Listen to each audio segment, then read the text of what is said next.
So, isang mapagpalang umaga po sa ating lahat. Muli ako si Miat Sebastian and welcome to our daily devotion with Pastor Russell Ocampo. Today is March 17, 2026 and our topic is all about God works in mysterious ways. So, our concept is all about Ruth, love that goes beyond obligation.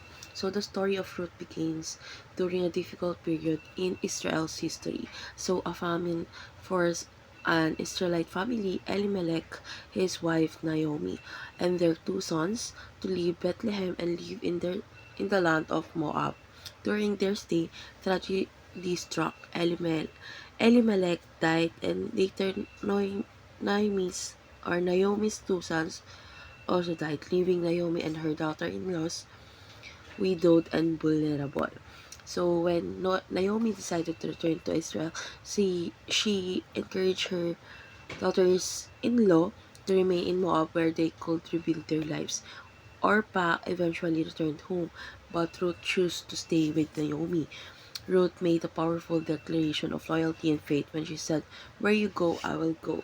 Your people will be my people, and your God my God." So let's go on to our Bible readings, which is Ruth chapter 1, verse 1, NI version. In the days when the judges ruled, there was famine in the land. So a man from Bethlehem in Judah, together with his wife and two sons, went to live for a while in the country of Moab. So let's go to our teaching. First is sometimes God works silently behind the scenes. So the book of Ruth never records a dramatic miracle, yet God's hand is represented throughout the story. So while the characters experience hardship and uncertainty, God is quietly guiding events toward His purpose. So this reminds us that even when we cannot see visible signs of God's activity, He is still working in our lives. Second, sometimes God works through unexpected people. So Ruth was a Moabite, a foreigner outside the covenant nation of Israel. Yet God used her faith and loyalty to become part of His redemptive plan for the world. So this teaches that God often chooses unlikely people to accomplish His purpose.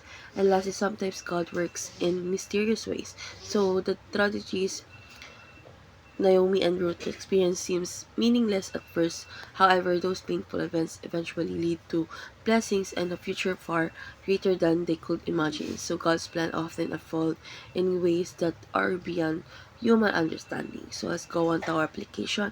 Believe that God's silence doesn't mean His absence. So there are seasons when God seems quiet and His plan are difficult to understand. However, scriptures remind us that God is always present and actively working even when we cannot see it. So trusting God during this silent season threaten our faith. Second is to not think too highly of yourself or too little of yourself. Ruth's story reminds us that God values humility and faithfulness more than status of background. So no one is too great to need God's grace, and no one is too small to be used by Him. When we live with humility, we become available for God to work through our lives. And lastly, trust that God has planned even when you don't know it. Life often includes unexpected hardship and confusion, a confusing situation, yet God's wisdom and purpose extend far beyond what we can understand. Trusting His plan allows us to remain faithful even when the path ahead is unclear. So let's go on to our last part. This is our discussion, and our last question talks about why is it important to believe that God is always at work even He seems silent.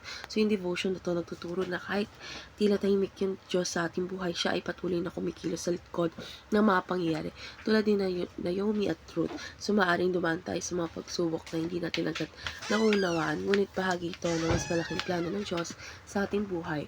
Kailangan natin matutong magtiwala sa Diyos kahit hindi natin nakikita agad ang kanyang ginagawa.